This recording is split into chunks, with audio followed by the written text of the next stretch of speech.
Olá pessoal, vamos estudar agora as principais plantas aplicadas no sistema tegumentar. Primeiro nós precisamos entender alguns conceitos.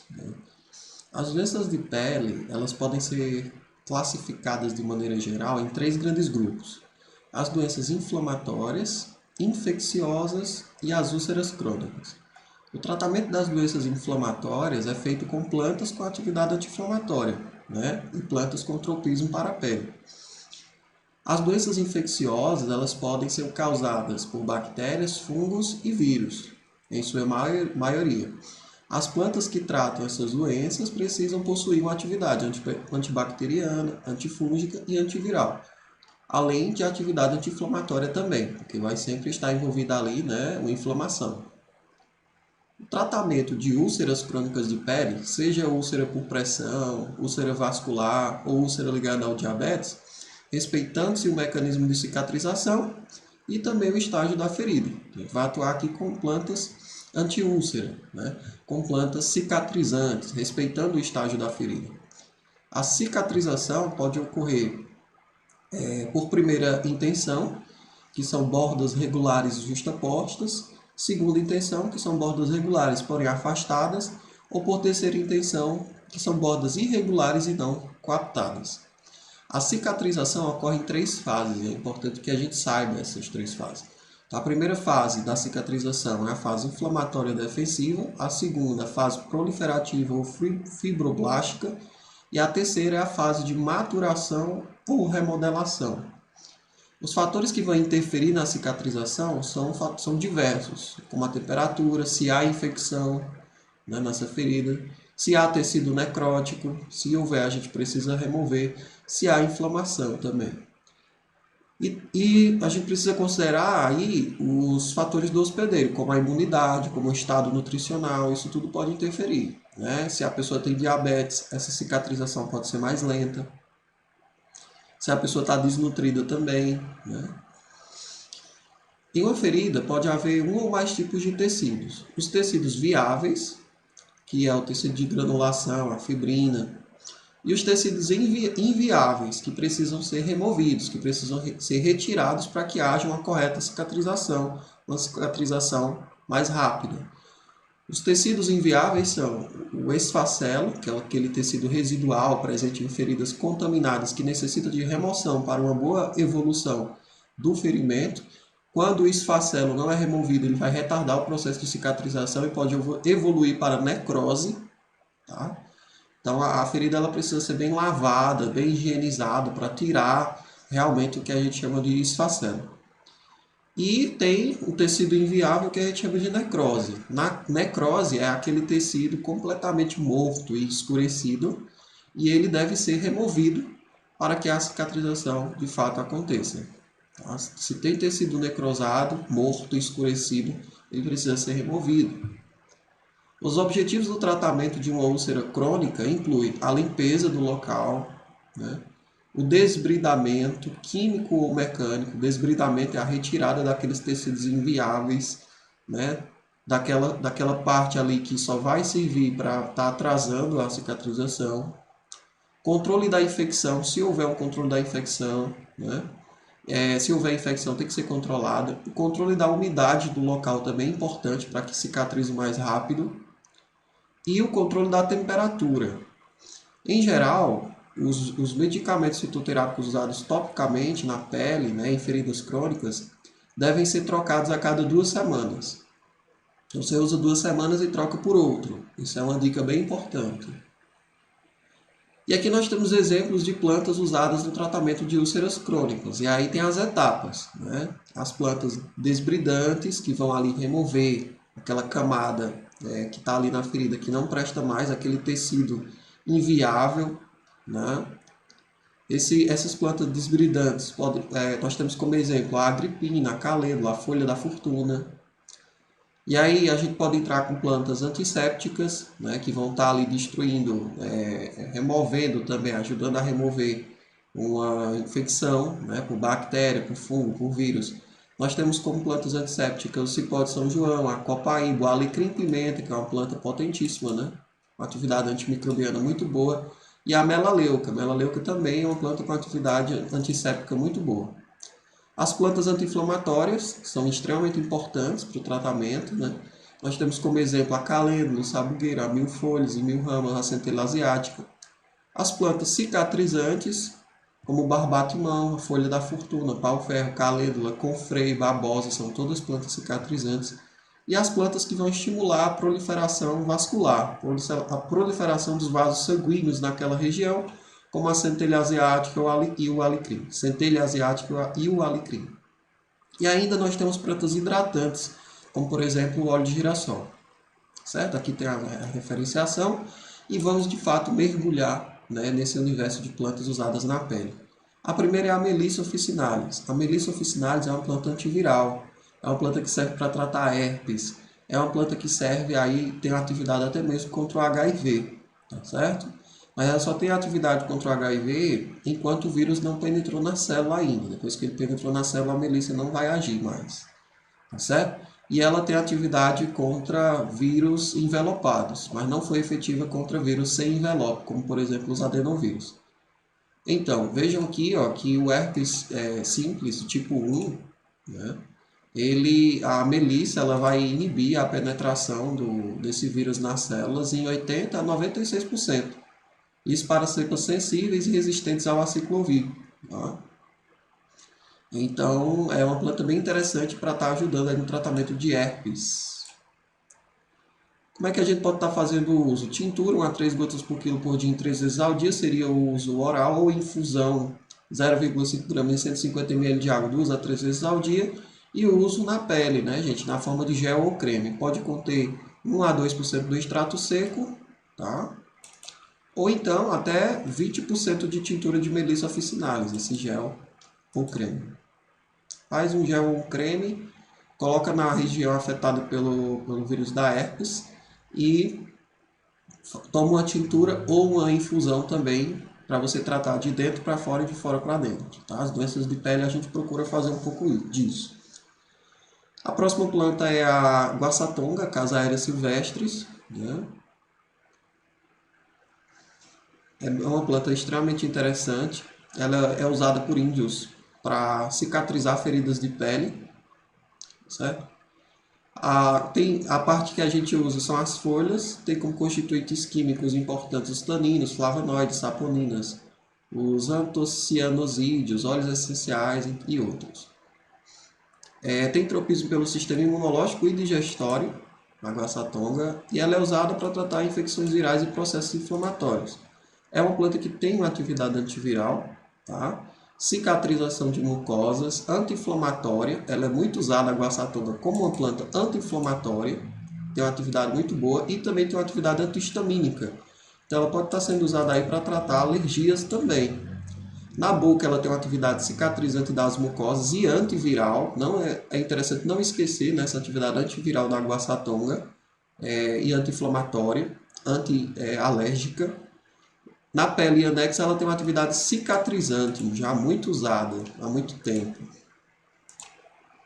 Bom, além disso, a guaçatonga, o sistema digestório, ela é usada em halitoses, né, de origem digestiva e como anti-inflamatório intestinal. Então é uma planta bem interessante mesmo.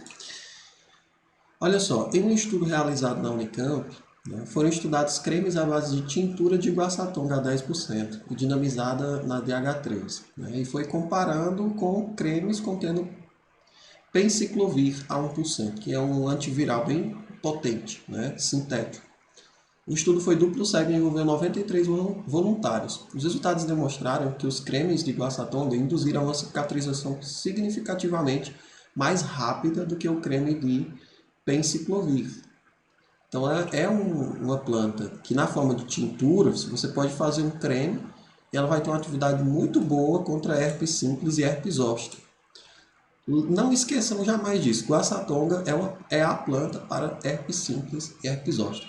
Inclusive, ela pode ser combinada com a melissa para trazer um efeito ainda melhor. Tá certo? Como é que a gente pode estar usando a guaçatonga? A gente pode estar usando da mesma forma, uso interno e externo. Uso interno, na forma de infusão, até 4 gramas e 150 ml de água 2 a 3 vezes ao dia. Ou então, na forma de tintura, 1 a 3 gotas por quilo por dia, até 3 vezes ao dia. E o uso externo é na forma de creme ou gel a 10%. Vocês podem fazer a tintura e podem fazer um creme ou um gel. E passa nas lesões até 4 vezes ao dia. O gel ele pode ser preparado, ou mesmo creme, associado à melissa, que também tem uma atividade contra herpes. Né? Você faz um gel aí com melissa também a 10% e pode usar as duas plantas juntas. Tá certo? Quanto às advertências, são as mesmas para qualquer pessoa.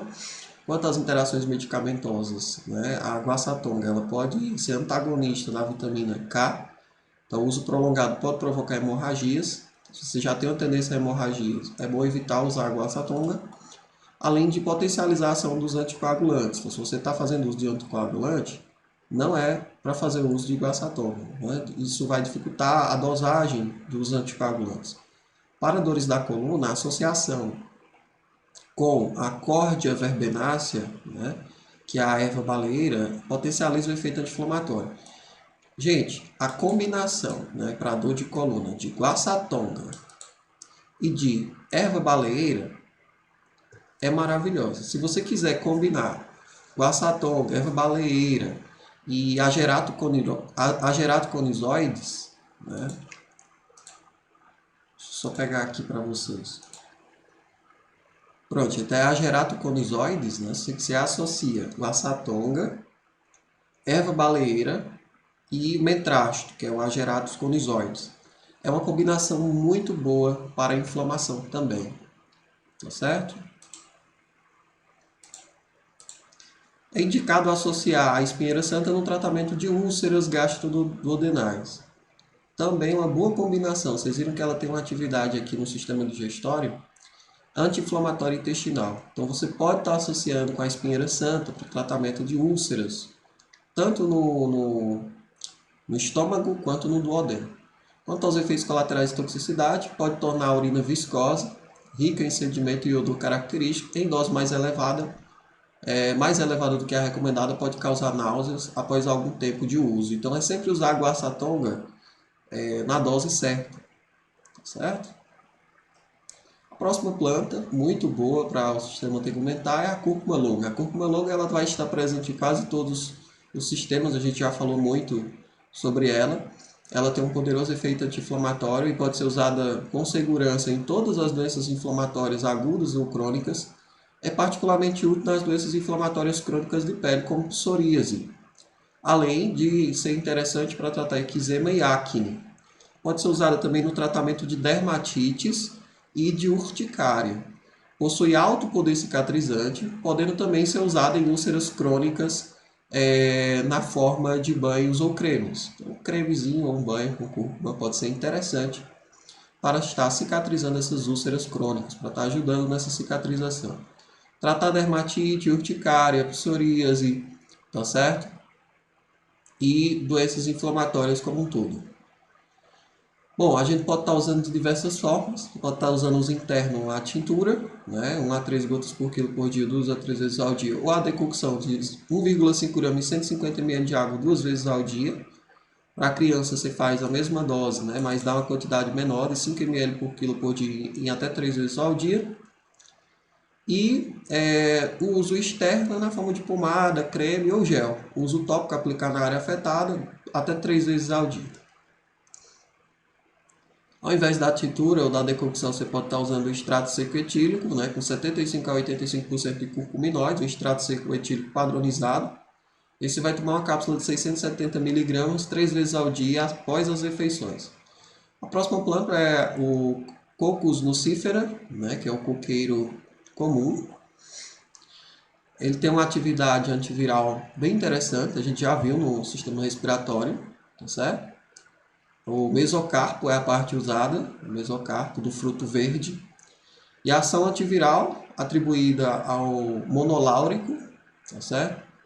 É de solubilizar os lipídios e fosfolipídios dos envelopes dos patógenos, causando desintegração de suas membranas. Então, é uma planta antiviral. Há também evidências de que o ácido monoláurico interfira nos sinais de transdução e de que o efeito antiviral seja através da interferência com a montagem e maturação viral. O extrato bruto e uma das suas frações, rica em catequinas, mostrou atividade inibitória sobre o vírus da herpes a herpes simples tipo 1. Isso, aquele vírus que é resistente ao aciclovir. Olha só que interessante. Se o aciclovir não está mais dando resultado na sua herpes tipo 1, é interessante fazer o uso do mesocarpo do fruto verde do coqueiro comum. Sua atividade antiviral tem sido atribuída à interferência de adsorção viral à célula e não na penetração viral. Tá? A atividade antiviral foi observada quando as células foram tratadas com extratos de Coccus nucifera antes da infecção viral, além de os extratos serem capazes de inativar os vírus extracelulares, que é o efeito virucida. Para o tratamento de infecções virais, uma excelente combinação é a de equinácea, que é uma planta antiviral, com o Coccus nucifera. A gente não pode esquecer dessa associação maravilhosa de plantas antivirais. Equinácea purpúrea com Coccus nucifera. Como é que a gente pode estar usando um coqueiro comum, mesocarpo do fruto verde? A tintura, 1 a 3 gotas por quilo por dia até 3 vezes ao dia, ou a decocção a 5%, uso oral, 10 ml por quilo por dia, em até 4 vezes ao dia. A decocção a 5% é quando a gente pega 10 gramas em 200 ml de água, tá certo? A próxima planta é a Equinácea purpúrea, tem um efeito antiviral. Tá? Então, se você quer tratar herpes simples, por exemplo, na pele, você pode associar Equinácea purpúrea com Coccus nucifera, com melissa, com guaçatonga, tá certo? A Equinácea purpúrea aqui, ela vai ter um uso oral, tem uma atividade anti-inflamatória e analgésica, possui atividade bacteriostáticas e fungiostáticas e uma atividade antiviral muito importante sobre vários tipos de vírus, incluindo influenza, e também o herpes. Para tratar infecção viral, como a gente já viu, a combinação de Equinácea e Coccus nucifera é importante. Como é que a gente pode estar usando a Equinácea purpúrea? Na forma de tintura, vá 3 gotas por quilo por dia em 3 vezes ao dia. O uso pediátrico, já que a gente está considerando o peso também, pode ser feito. Tá? É uma planta tranquila para ser usada em crianças também. Pode estar sendo feita a infusão da planta toda, 0,5 gramas em 150 ml de água 2 a 3 vezes ao dia, se você encontrar, para fazer a planta seca, a planta toda seca. Para a criança também pode ser feito o uso, só com quantidade menor, 5 ml por quilo por dia, até 3 vezes ao dia. Pode ser feito também, pode ser feita a decocção das raízes, no caso a decocção é das raízes, uso oral 0,5 gramas em 150 ml de água 2 a 3 vezes ao dia. A criança também pode estar fazendo uso, mas com a quantidade menor. A decocção das raízes, 5 ml por quilo por dia em 3 vezes ao dia no máximo. Tem o extrato seco de Equinácea, 250 mg até 3 vezes ao dia, o que equivale a 10 a 30 mg de ácido chicórico por dia. E tem outras formas de usar também. Gente? Tem a forma da droga vegetal, as raízes, 2 cápsulas 3 vezes ao dia, enfim. A próxima planta é a Arctium lapa, a famosa bardana. Então, a bardana é uma planta bem característica. A parte que a gente usa são as folhas ou raízes. Tá? Tem vários constituintes químicos presentes, ácidos orgânicos, fitosteróis, polifenóis, taninos, mucilagens, resinas, óleos essenciais, ilumina, enfim. A bardana ela vai ter um tropismo pela pele. E a bardana é usada principalmente para tratar inchaço e retenção de líquidos. Tá? Inchaço e retenção de líquidos. É uma planta mais para isso. As folhas podem ser usadas para tratar dermatoses e picadas de inseto.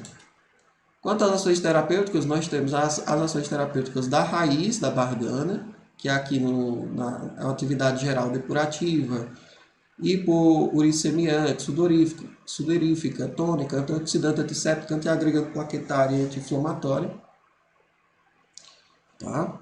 Tem várias outras atividades aqui no sistema digestório, a bardana. Tem uma atividade sistema circulatório, Tem uma atividade cardiotônica suave, hipotensora arterial e venotônica.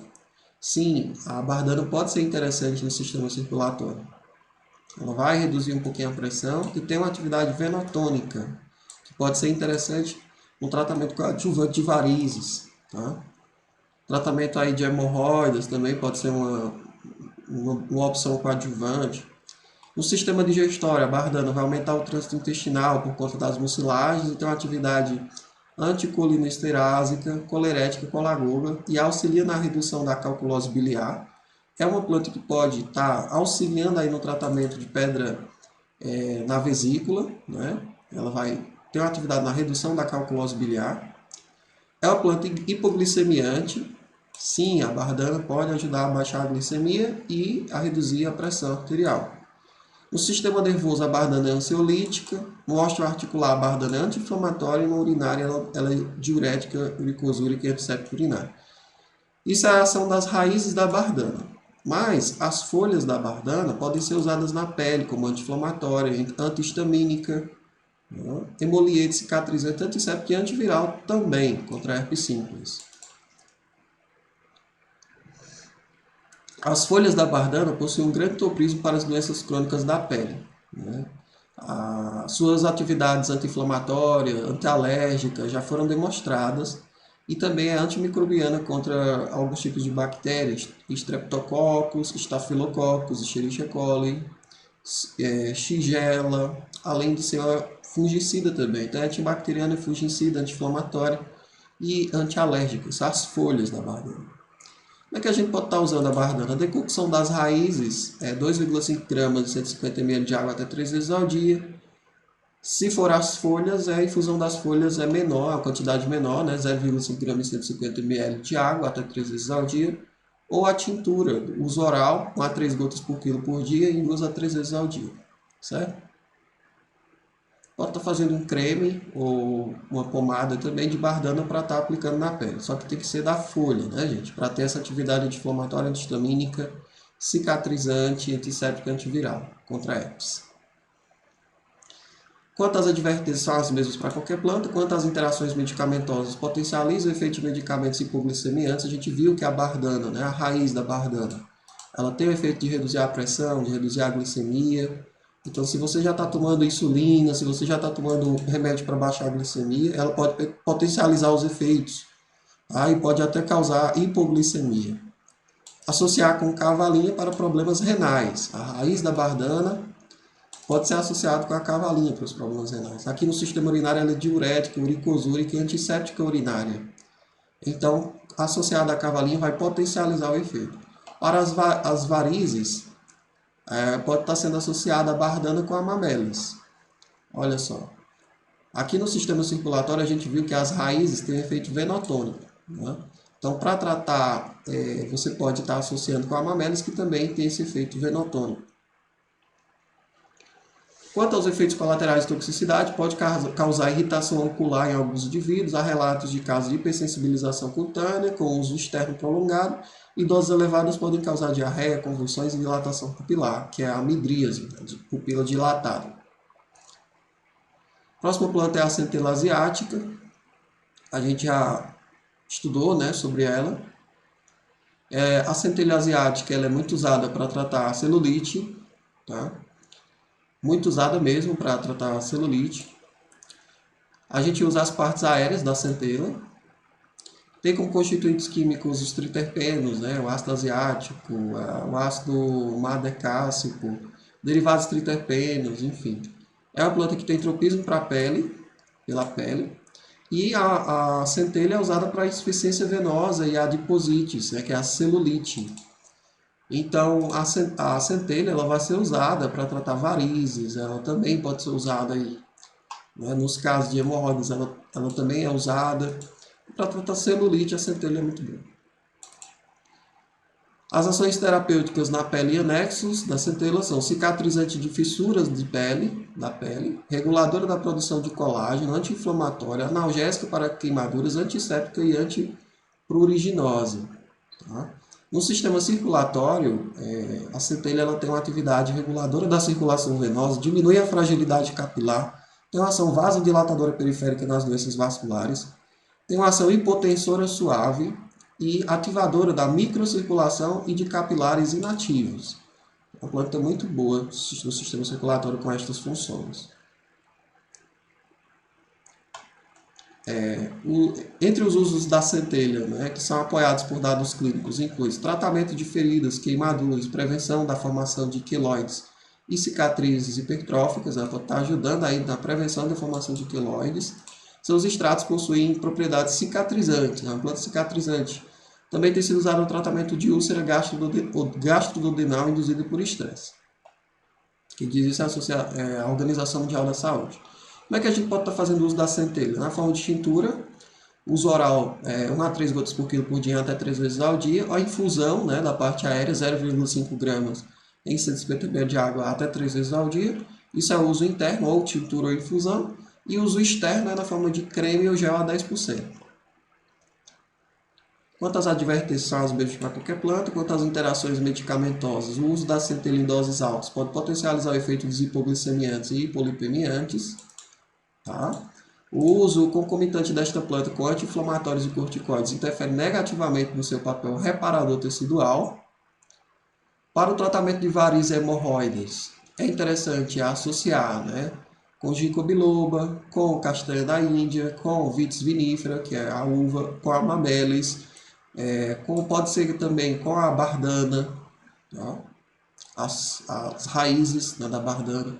Para ulcerações cutâneas, a centelha, ela pode, como ela tem uma ação cicatrizante, ela pode estar sendo aliada ali com a calêndula, com o freio.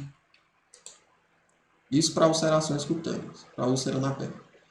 Quanto aos efeitos colaterais de toxicidade, em doses habituais não produz nenhum efeito colateral. Em sobredosagem ou intoxicações pode provocar náusea, vômito, irritação gástrica, hipotensão arterial, depressão do sistema nervoso central, sonolência, sedação e cefaleia. Pode causar fotossensibilização cutânea, evitar em caso de hipercolesterolemia grave, né, familiar grave, pois pode aumentar os níveis de colesterol no início do tratamento. Já há descrição de alguns casos nesse sentido. Então, se você tem as taxas de colesterol elevadas, não é interessante usar a centelha. A próxima planta é o Sambucus nigra, o famoso sabugueiro, tem uma atividade muito interessante, né? É uma planta antialérgica e anti-inflamatória, a gente já viu isso muitas vezes, tá certo? É uma planta que pode ser usada para tratar dermatite, urticária, xantemas, enfim. A combinação de sabugueiro com 1000 folhas e 1000 ramas é muito eficiente, tá? Para tratar doenças de pele. Como é que a gente pode estar usando o sabugueiro como anti-inflamatório, como antialérgico, para tratar problemas de pele inflamatórios? A gente pode estar usando a tintura, 1 a 3 gotas por quilo por dia, 3 vezes ao dia. Pode ser feito por uso por criança também, mas numa dosagem equivalente ao peso, né? Uma quantidade equivalente ao peso. Pode estar sendo usada a infusão também, 3 gramas de 150 ml de água 3 vezes ao dia, até 3 vezes ao dia. Também podendo ser feito uso pediátrico, considerando o peso. E pode ser feito também ou um creme ou um gel, um sabugueiro, para estar sendo passado na pele. Interessante o tratamento externo e interno, nesse caso. Certo? A gente usa as flores, né, as inflorescências aí do sabugueiro, tá, gente? Próxima planta é a 1000 folhas e 1000 ramas. Dá para entender por que o nome popular é esse, né, pela imagem. É Achillea millifolia, o nome científico. A gente já estudou esta planta, né, em outros capítulos. A gente usa as folhas e também as sumidades floridas da 1000 folhas e 1000 ramas. Tem como constituintes químicos óleos essenciais, flavonoides, ácido cafeico, lactonas terpênicas, enfim. Minerais, vitaminas como a vitamina C, taninos, glicosídeos amargos, enfim. A 1000 folhas e 1000 ramas tem um tropismo pela pele e sistema digestório. Ela é usada para tratar processos inflamatórios, alérgicos e cólicas em geral, principalmente. É uma planta anti-inflamatória, antialérgica. Inclusive pode ser associada com o sabugueiro para essa atividade anti-inflamatória e antialérgica e pode ser usada para tratar cólicas em geral. Ela tem uma ação geral anti-inflamatória, né, antisséptica, homeostática, principalmente para tratar hemorragias do aparelho digestivo, cicatrizante devido aos taninos, antiespasmódica intestinal e uterina, então 1000 folhas e 1000 ramas pode ser usada para tratar cólica. Tá? A planta diaforética, astringente, analgésica, antitérmica, sim, 1000 folhas e 1000 ramas serve para tratar febre. E tem uma atividade antialérgica muito importante. Tá?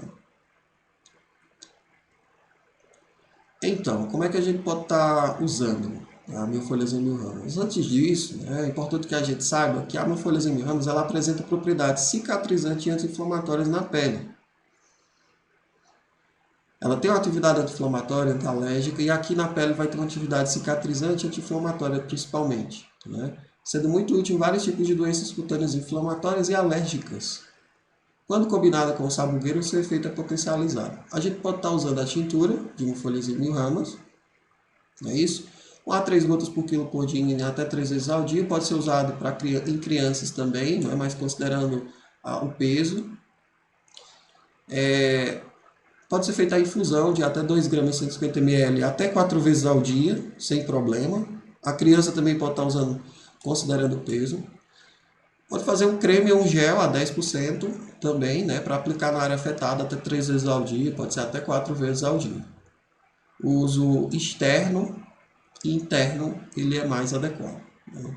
Para estar potencializando os resultados. Quanto às advertências, são as mesmas para qualquer planta. Quanto às interações medicamentosas, pode potencializar a ação dos anticoagulantes e hipotensores. Então, se você faz uso de anticoagulante, se você faz uso de medicamento para baixar a pressão, pode potencializar o efeito. Então, não é interessante fazer uso sem acompanhamento de um especialista. Quanto aos efeitos colaterais de toxicidade, aumenta a secreção de suco gástrico, tá certo? Pode causar dermatite pela presença de lactonas exterpênicas em até 50% dos pacientes. Então, assim, tem que usar para usar na pele, tem que ter muito cuidado, porque pode provocar dermatite. E é uma quantidade muito grande, né, de pessoas. Doses elevadas podem provocar náuseas, vertigem, cefaleia e diminuir o limiar convulsivo. Deve-se usar no máximo por 2 ou 3 meses com intervalo de 15 dias. Uso no máximo 3 meses para 15 dias, aqui no caso da mil folhas em mil ramos. Isso daqui chama muita atenção, né, gente? 50% das pessoas causam dermatite, então tem que ter muito cuidado ao ser usada na pele. A próxima planta é a mamacadela, tá? A Brosimum gaudichaudi. A mamacadela, ela é uma planta do Cerrado brasileiro, é um arbusto nativo do Cerrado brasileiro. E o princípio ativo encontrado na planta é uma furocumarina, né, presente nas raízes, que é o bergapteno. É encontrado nas raízes, mas também nas cascas e nos frutos verdes. É utilizado principalmente no tratamento de vitiligo e outras doenças que causam despigmentação da pele, né? A pele vai ficando branca. Então, a mamacadela é a principal planta conhecida para o tratamento do vitiligo. Tá? A parte usada mesmo é a casca da raiz da planta. E ela vai apresentar como constituintes químicos importantes as furocumarinas, né? O psoraleno e o bergapteno. A mamacadela tem tropismo pela pele, é usada para tratar vitiligo. Essa é a indicação dela, as cascas da raiz. E as ações terapêuticas na pele anexas é estimulante da repigmentação da pele. Tá certo? Alguns laboratórios goianos, paulistas do Distrito Federal estão elaborando comprimidos, extratos, tinturas, pomadas e cremes à base desta planta, que também é recomendada em estado natural na forma de chás. Então, pode ser feito uso da tintura de mamacadela, 1 a 3 gotas por quilo por dia, até 3 vezes ao dia. Quanto às advertências, são as mesmas para qualquer planta. Quanto às interações medicamentosas não há dados na literatura. E quanto aos efeitos colaterais de toxicidade, em doses acima das recomendadas, pode apresentar hepatotoxicidade, né? Toxicidade para o fígado, e recomenda-se interrupções periódicas a cada 60 dias, suspender durante 15 dias. Então você usa 2 meses para 15 dias, usa 2 meses para 15 dias. E a mamacadela, é muito importante essa parte, ela pode provocar fotossensibilização. Então você usar a tintura e estar se expondo ao sol de forma demasiada, isso pode ser um problema sério para você. Então tem que se proteger aí do sol, não se expor tanto ao sol, né?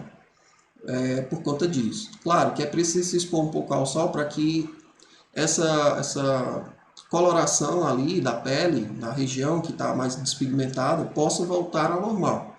Mas em excesso isso não pode acontecer, tá certo, gente? A próxima planta é a Calendula officinalis, é uma planta inflamatória da pele, cicatrizante, maravilhosa, uma das principais. A calêndula officinalis, a parte que a gente usa são as flores. Né? Tem como constituintes químicos flavonoides, né? Como a quercetina, o quercetinoglicosídeo, óleos essenciais, princípios amargos, terpenos, enfim, mucilagens, ácidos orgânicos, saponinas.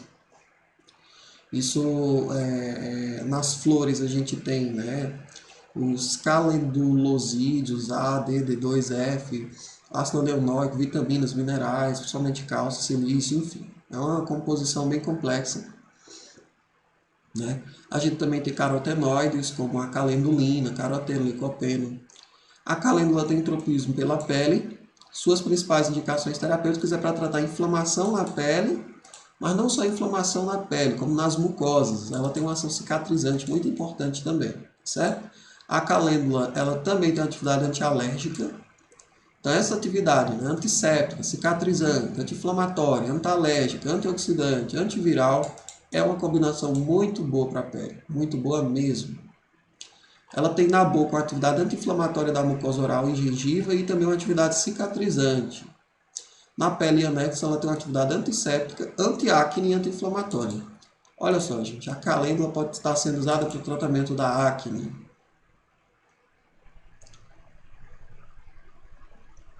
Bom, existem várias evidências na literatura de que a calêndula é capaz de atenuar, reduzir as lesões de pele induzidas por quimioterapia, por radioterapia. Tem uma planta importante para ser usada nesse caso. O estudo randomizado aberto controlado, né, com a aplicação de um produto contendo calêndula, foi superior à vaselina no tratamento de queimaduras de segundo e terceiro graus. Então, pode ser usado também nos casos de queimadura. Em um estudo piloto não controlado, 30 pacientes com queimadura foram tratados por 14 dias com hidrogel contendo 10% do extrato de calêndula. Os sintomas locais melhoraram significativamente. Então, para queimadura pode ser interessante, pode estar sendo associado inclusive com a babosa, que também vai tratar queimaduras, né? A babosa com a calêndula tem uma atividade aí sinérgica bem interessante.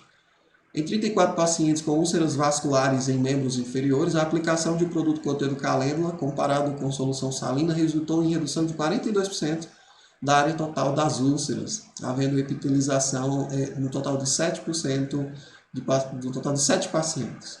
No grupo controle, a área total de úlceras reduziu apenas 14,5%. Então, pessoal, é uma planta que pode estar sendo usada também como coadjuvante, não é isso? Nas úlceras vasculares de membros inferiores. Como é que a gente pode estar usando a calêndula? A tintura a 20%, né? Isso não é para ingerir, tá, gente? É para usar em bochecha, em gargarejo ou para aplicar na pele, tá? Então a tintura a 20%, uso externo, atenção, tá? É uso externo. A calêndula a gente só usa externamente. Repito, a calêndula a gente só usa externamente. Você pega a tintura a 20%, dilui 2 ml até 25 ml de tintura em 100 ml de água, até 25 ml e 100 ml de água, realizar bochechos e gargarejos até 4 vezes ao dia.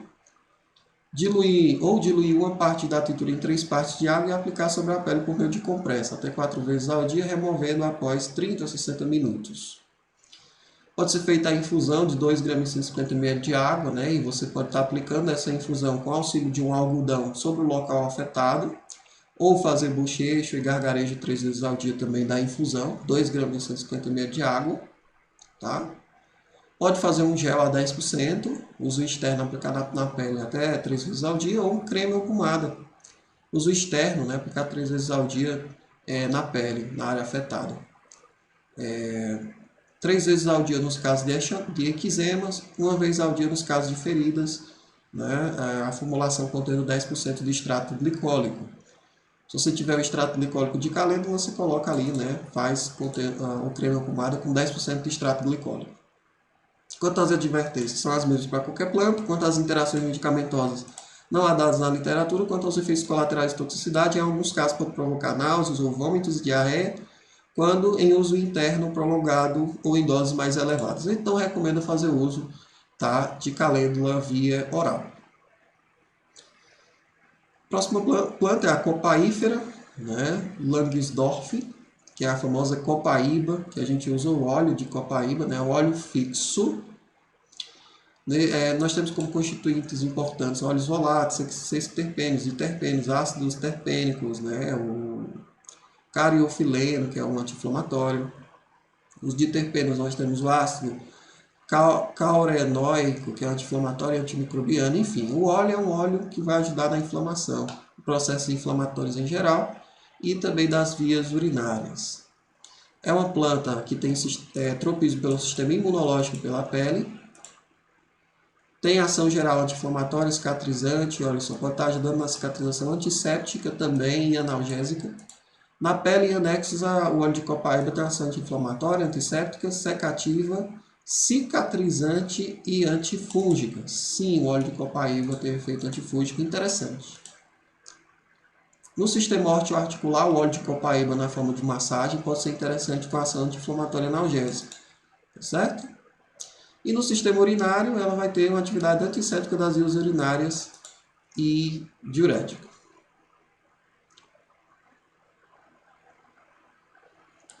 Bom, gente, como é que a gente pode estar usando, né, a copaíba?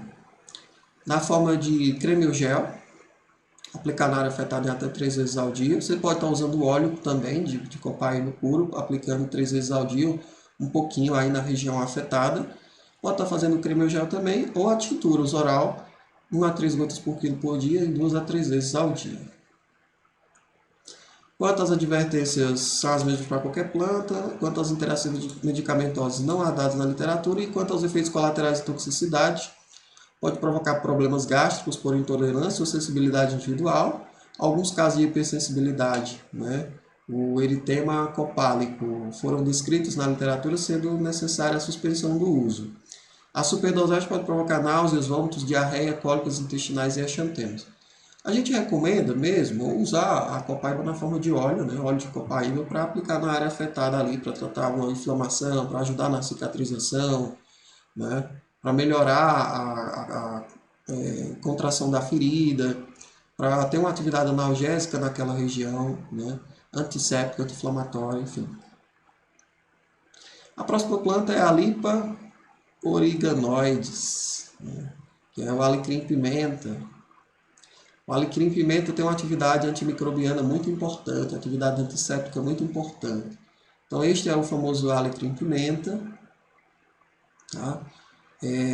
A gente usa as folhas, tem óleos essenciais, flavonoides, quinonas, ácido vanílico, fitosteroides, no caule, né? Tem 6 quinonas, né? Enfim, nas raízes a gente tem as quinonas, até como a quinona, né? E a o isocatalponol. O alecrim-pimenta tem tropismo pela pele e mucosas, e ele é usado, né, uma planta usada principalmente para processos infecciosos da pele e mucosas. Por quê? Porque o alecrim-pimenta tem uma atividade contra fungos principalmente, mas contra bactérias, contra vírus. Então o alecrim-pimenta ele vai ser usado em infecções de pele, tanto na pele quanto na mucosa. Tem uma ação terapêutica geral na boca de antisséptica, na pele e anexo uma atividade antisséptica e principalmente antifúngica. O alecrim-pimenta ele é principalmente antifúngico, assim como o melaleuca, também é antifúngica. Tá? Tem uma ação também anti-inflamatória. Então, tem uma ação geral antisséptica, potente, antifúngica, molucicida também anti-inflamatória. Como é que a gente pode estar usando o alecrim-pimenta? Pode ser usado interno e externo. Tá? O uso, ele pode estar sendo feito uso interno, mas com muita cautela. Tá? Aqui, né, neste material, nós vamos ter mais uso externo. Tá? A tintura, uso externo, após a higienização do local, aplicar 10 ml da tintura diluída em 75 ml de água com auxílio do algodão. Você vai passar no local afetado 3 vezes ao dia ou fazer bochechos ou gargarejos com 10 ml da tintura diluída em 75 ml de água 3 vezes ao dia. Pode ser feita a infusão também para uso externo, né? 3 gramas e 150 ml de água para fazer bochecho ou gargarejo, 2 a 3 vezes ao dia. Pode ser feito também um gel a 10% de alecrim-pimenta. Uso externo, aplicar na área afetada até 3 vezes ao dia. Pode ser até 4 vezes ao dia. Pode fazer um sabonete líquido também, com alecrim-pimenta. Tá? E para usar externamente, óbvio, é um sabonete. Durante o banho, aplicar na área afetada, deixando o sabonete em contato por pelo menos 10 minutos. Lavar com água corrente. Sempre que a gente prepara um sabonete medicinal, é importante, né, que a gente deixe esse sabonete ali agir por pelo menos 10 minutos na pele. Não é só colocar o sabonete e imediatamente já enxaguar. Não, tem que deixar agir por um determinado tempo. Certo? Então, neste material, o alecrim pimenta não é indicada a sua ingestão. Em outros materiais ocorre essa indicação, mas aqui não está sendo indicada mais para uso externo. Quanto às advertências, são as mesmas para qualquer planta. Quanto às interações medicamentosas, não há dados na literatura. Quanto aos efeitos colaterais e toxicidade, também não há dados na literatura. A próxima planta é o barbatimão, uma planta rica em taninos, né? Stryphinodendron adstringens, né? Um nome bem complicadinho, o nome científico dizer. Stryphinodendron adstringens. O que será que é adstringens? Né? Deve ter um efeito aí adstringente, óbvio. Então, o barbatimão, as partes que a gente usa é a entrecasca, né? A gente vai ter taninos, uma grande quantidade de taninos no barbatimão, até 40%, tá? E, entre outras substâncias, né? As prodelfinidinas, finidinas, protocianidina dimérica, galocatequina, epigalocatequina, entre outros. O barbatimão tem tropismo pela pele e ele é usado para ulcerações cutâneas em geral, em especial úlceras por pressão. É bem interessante mesmo, tá, gente, para tratar ulcerações de pele, inclusive as por pressão. Bom, tem ação geral cicatrizante, hemostática, anti-inflamatória e antisséptica. Na pele e anexos, o barbatimão tem ação cicatrizante, venotônica também, escabicida, olha só que legal, escabicida e pediculicida. Pode ser usada para tratando piolho também, né? É uma planta bem interessante, pode estar sendo usada com esse propósito também. Tratando sarna, tratando piolho. E olha que bacana, o barbatimão também é venotônico. Está sendo usado aí para tratar varizes, né? A principal ação mesmo é a ação cicatrizante do barbatimão. Bom, eu tenho um estudo clínico que mostra a eficácia de pomada 3% do fitocomplexo fenólico de barbatimão na cicatrização de úlceras de decúbito. Isso foi investigado em 27 pacientes com 55 úlceras. Em média, a cicatrização das lesões de grau 1 e 2 ocorreu no período de 3 a 6 semanas, e as de grau 3 entre 10 e 18 semanas. Durante a realização do estudo, 100% das lesões tratadas com medicamentos cicatrizaram completamente. Então, é uma planta muito boa para tratar úlceras na pele. A gente pode estar usando o barbatimão na forma de pomada ou de creme, sempre para uso tópico, uso na pele. A gente não recomenda a ingestão do barbatimão. Então, em creme ou pomada até 10%, né, de 5 a 10% para uso tópico. Você limpa a área afetada, passa o produto, isso de 1 a 3 vezes ao dia e cobre com gases. Com a gase. Com gases, olha só, com gases. Cobre com uma gase.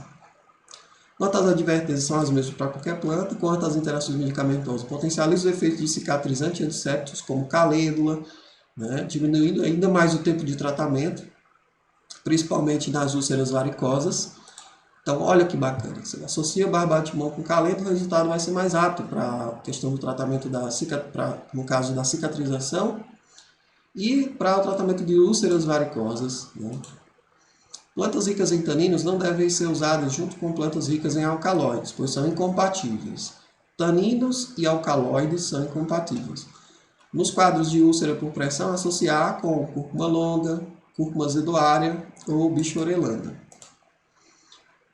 Quanto aos efeitos colaterais de toxicidade, não há dados na literatura. A próxima planta é a Caesalpinia férrea, o pau-ferro, né, gente? Caesalpinia férrea. Tem dia que a gente não está bem para falar os nomes científicos. Bom, é o pau-ferro, também conhecido como jucá. A gente usa as cascas e frutos sem sementes. Tem como constituintes químicos ácidos graxos, terpenoides, compostos fenólicos, polissacarídeos. O pau-ferro, né, o pau-ferro ou jucá, ele tem o tropismo pelo sistema endócrino e pela pele. E as principais indicações terapêuticas são, né, tratamento de diabetes mellitus, processos inflamatórios em geral e infecções bacterianas e fúngicas. Veja que na boca, né, tem uma ação anti-inflamatória da mucosa oral e faríngea, na forma de gargarejo. No sistema circulatório, o pau-ferro tem uma ação tônica cardíaca. No sistema digestório tem uma ação antihelmíntica contra a ancilostomide, antidiarreica, porque tem taninos, e anti-hemorroidária, na forma de creme ou pomada. Pode estar sendo usado no tratamento da hemorroide? Pode. Pau-ferro ou jucal. O sistema endócrino tem atividade hipoglicemiante, principalmente os frutos, tá, gente? Principalmente a casca dos frutos. Em ação geral mesmo, é cicatrizante hemostática, antianêmica também, anti-inflamatória. Eu não indico para anemia, né, devido à presença de taninos. Bom, um estudo preclínico em caprinos foi realizado para investigar os efeitos do pau-ferro, né, o jucá, nas feridas cutâneas. E as feridas tratadas com pomada de pau-ferro apresentaram cicatrização mais precoce e menor crescimento bacteriano do que os do grupo controle. Diversas atividades biológicas do pau-ferro já foram confirmadas em ensaios com animais e in vitro, atividade anti-inflamatória, analgésica, antimicrobiana, tanto antibacteriana quanto antifúngica, antidiabética e antioxidante. Como antimicrobiana, é eficaz contra um grande número de bactérias e fungos, incluindo Cândida, Aspergillus, enfim. Como é que a gente pode estar usando o pau-ferro jucá? Na forma de gel com extrato glicólico do fruto a 5%, aplicar na pele no local afetado até 3 vezes ao dia. A decocção, 0,5 gramas em 150 ml, aplicar para uso externo, tá, gente, essa decocção. 0,5 gramas em 150 ml, pode fazer bochechos, gargarejos ou banhos até 3 vezes ao dia. Ou na forma de pomada ou creme com tintura das cascas e frutos a 10%, né, sem a semente. Uso externo, aplicar na área afetada até 3 vezes ao dia. Quanto às advertências, suspender o uso, são as mesmas para qualquer planta, né, gente? Quanto às interações medicamentosas não há dados na literatura, e quanto aos efeitos colaterais de toxicidade não há dados na literatura.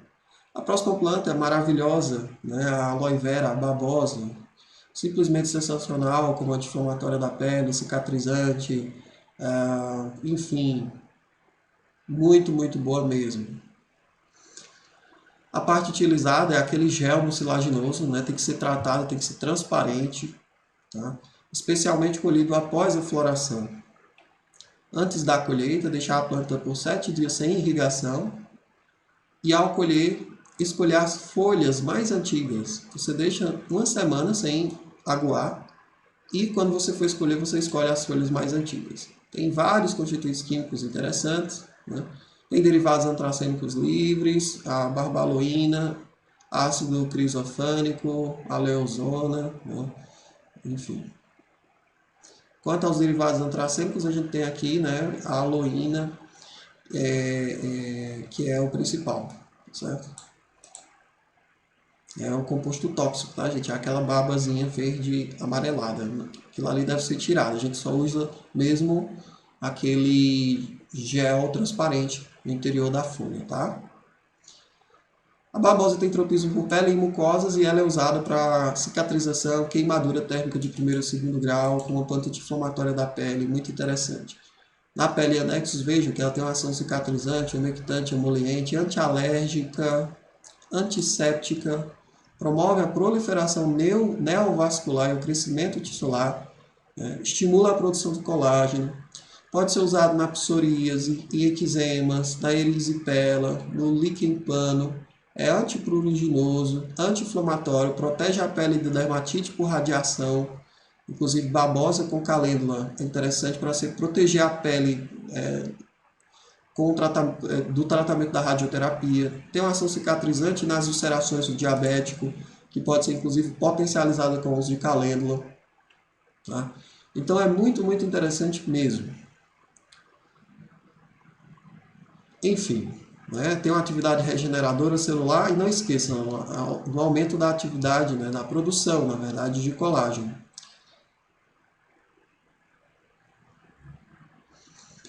A aloe vera ela foi comparada com a sulfadiazina de prata no tratamento de lesões de queimadura em ratos. É muito usada para tratar queimaduras, né? E tem associação com a calêndula melhor ainda. Em pacientes, a aloe vera também foi superior à sulfadiazina de prata, tanto na rapidez da cicatrização quanto no alívio da dor. Como é que a gente pode estar usando o gel? Aliás, né? Como é que a gente pode estar usando a babosa? Na forma de gel ou pomada 10%. Tá? Uso externo aplicado na área afetada até 3 vezes ao dia. É uma planta também que pode ser usada no tratamento de hemorroidas, tá certo? Quanto às advertências são as mesmas para qualquer planta. Sim, outra indicação da babosa é para prevenção e tratamento de flebite, tá? Quanto às interações medicamentosas, né, não há dados na literatura. Quanto aos efeitos colaterais de toxicidade, pode retardar a cicatrização de feridas profundas, então só não pode usar em feridas muito profundas, por conta da umidade, né, gente, dela. Em caso de intoxicação ou superdosagem, o tratamento deve ser realizado com carvão ativado após lavagem gástrica, né, e bicarbonato de sódio, além do suporte hidroeletrolítico. Então, olha só, a gente não pode estar usando via oral a babosa, principalmente sem um tratamento adequado, né? Aqui no Brasil, a ingestão é proibida, tá? E imagina, a pessoa está usando a babosa, não está tratando da forma errada, ou seja, está usando aquela substânciazinha que tem aloína, aquela substância verde e amarelada, quando corta ela escorre. Então o que é que pode acontecer com uma pessoa dessa? Principalmente na superdosagem. Ela pode estar precisando de lavagem gástrica, carvão ativado, bicarbonato de sódio e ainda o suporte hidroeletrolítico. Por quê? Porque vai causar uma diarreia na pessoa e ela vai perder eletrólitos, tá? Isso pode provocar até uma instabilidade hemodinâmica na pessoa. As preparações não padronizadas, contendo glicosídeos antraquinônicos, como a aloína, por exemplo, devem ser evitadas, uma vez que seu efeito farmacológico é imprevisível, podendo causar fortes cólicas abdominais e diarreias. Então, a babosa só pode ser usada depois de ser feito um tratamento adequado. E o que deve ser usado é só o gel transparente mesmo, bem tratado mesmo. Certo? Espero que vocês tenham gostado das dicas. Um grande abraço e até a próxima.